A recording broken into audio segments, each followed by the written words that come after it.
It's bright in here. Alright, so there was supposed to be this montage of me and Mike changing all the parts, and I would voice over all of it while you could see us turning wrenches and stuff. I forgot to take my camera. So, oops. So anyway, with no camera available, guess what I didn't film? Us working on the guns.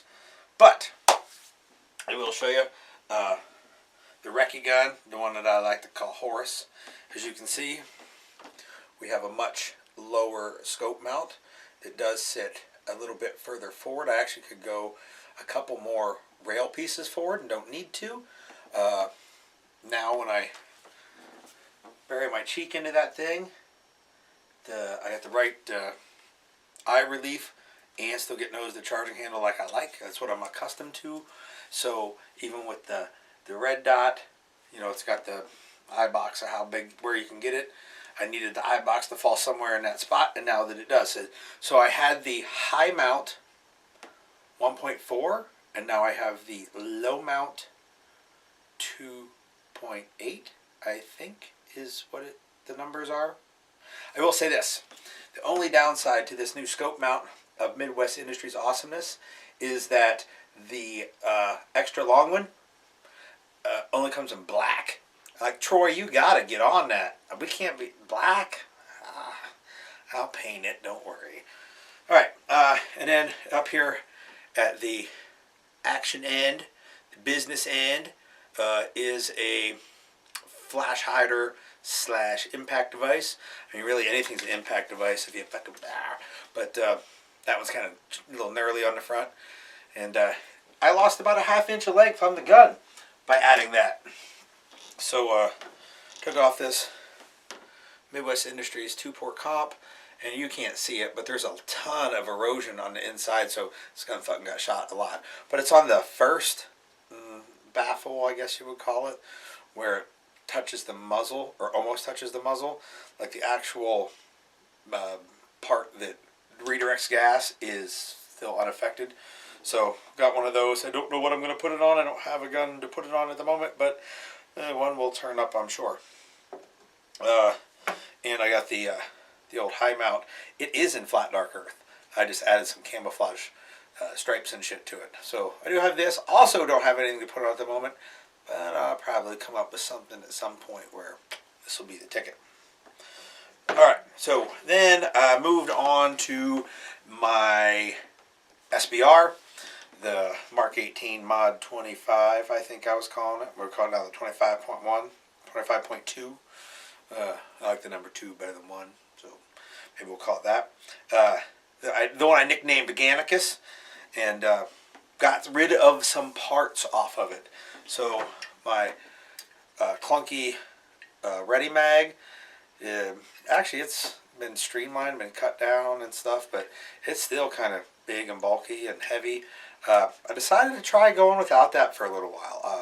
I don't have any problem with the Ready Mag. I used the hell out of it, but I wanted to have a more nimble, lightweight gun and thought I would try it without this.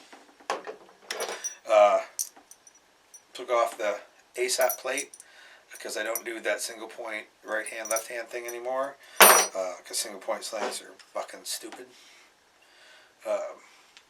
No problem. This is probably my favorite plastic foregrip.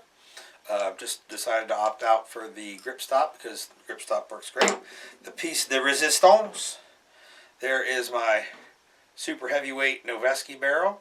I mean, I can look through it and stuff, but I can't tell like what's worn out or not worn out.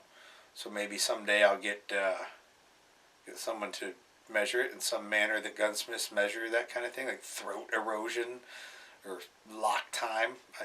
Wait, no, that isn't in the barrel. But, you know, things that gunsmiths and armorers measure. But it is a chrome-lined stainless steel barrel, one of not many.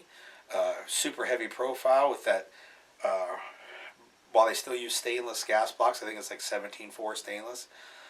It's on there. I think I'm going to put my old PWS muzzle brake on it and like hang this thing on the wall because it has performed so long and so well for me. But we're moving past that. I did have the barrel side by side, and the Ballistic Advantage Hansen profile barrel weighs 9 ounces less than this one does. 9 ounces. That's half a fucking pound just in barrel. People all the time talk about, oh, I can get this rail and it's, you know, the 12-inch rail is so much heavier than the 10-inch rail. Like, man, the fucking barrel weighs so much more than the rail. The rail doesn't make a difference. But the new setup with the, you can't see it with that lightweight barrel in there. Like, this is the first time I've ever looked through the M-lock and saw daylight on the other side, because normally it was full of fucking barrel. And added the grip stop to it.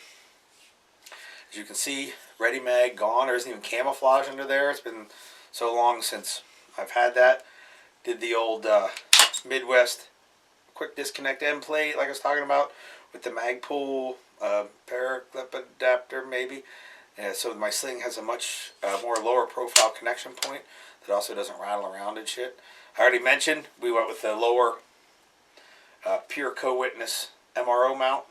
So the whole gun now feels like it's a whole different gun. It's so light and not heavy and bulky and wide, and I just this thing's fantabulous. The only thing I haven't done to it yet that I'm going to do is I got these from. We're gonna have to edit that. Saber Solutions is these grip tape pieces. Let's see if I can see one here for you. So they're M-lock. I'll show you the back because there's better contrast. That's the sticky side. It's M-lock skateboard tape, and it comes with like 7 pieces. And I'm going to put those on the on both my rails, and the spots where my hands tend to fall. The only reason I haven't is I need to degrease it. And let me tell you, holy shit, getting this rail off of here. So I talked to Charlie over at Geisley / ALG, and he sent me a new shim kit because I wasn't sure what shims I would need if I was putting a different barrel extension on, because I had a different barrel. And so he sent me a new shim kit. And the shim kit also had new bolts, the 6 bolts that hold the rail in place. And we had to use a ton of Croyle to get them partially loose, and in 2 of them we had to use a Dremel tool and cut the bolts off.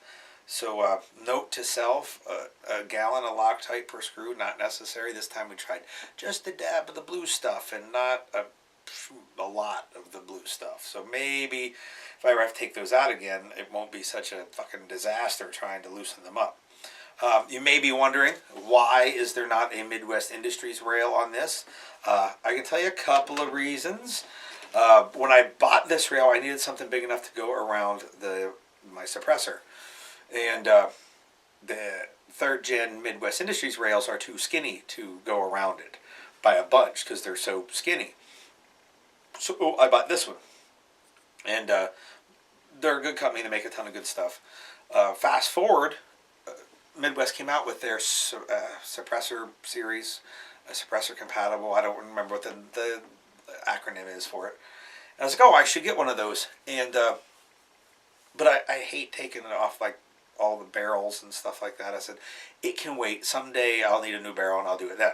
So someday rolled around and I wanted to get one, and they were completely out of stock in the 12-inch rail in the flat dark earth. So I waited. And then I got some more stuff from them, and they were still out of stock. And I said, all right, maybe next year, 2019, for that whole year, I'll put that. I can get one of those rails between now and then and put it on when I get to the off season and redo my gun. But for the rest of the 2018 season, it's going to have the same one that's been on it for a while, because that's the one I got here to go on it. You may notice neither of these guns have magazines in them, and I know you're like, wow, why aren't they loaded? What the fuck? And here's the thing, this one hasn't even been function checked yet, since the new barrel's been put on it. It has not had a round fired through it, and neither one of them now are zeroed. So I need to wait until I can get to the range tomorrow to zero them. So the way to remind myself that these guns are not ready to go is that I will keep them unloaded. That tells me that they're not capable of shooting. I cannot rely on them. My life is dependent on my rifles, not on this one or the other one that just fell over. So I guess for the next 24 hours or so, I'll run an AK. How about that? Aha! Anyway, so there's the update. Kind of trying to lighten the weight of everything. I guess we'll call it that, and make it a little more streamlined, lower scope mounts, and less width and less weight, so that the guns are just more user friendly. And that's the update on how I'm going to be run both Gannicus and Horse for the rest of the year, barring some weird thing that comes out. I want to give that a try. So with that, y'all take it easy.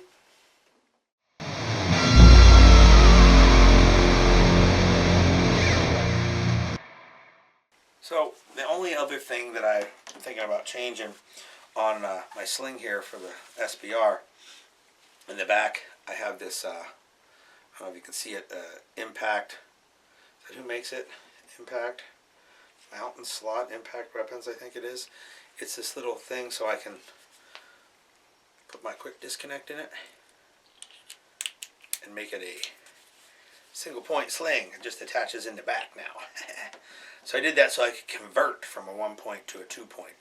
But just going to say, homie don't swing both ways, and I don't use it anyhow. So it's fucking stupid to run a single point sling.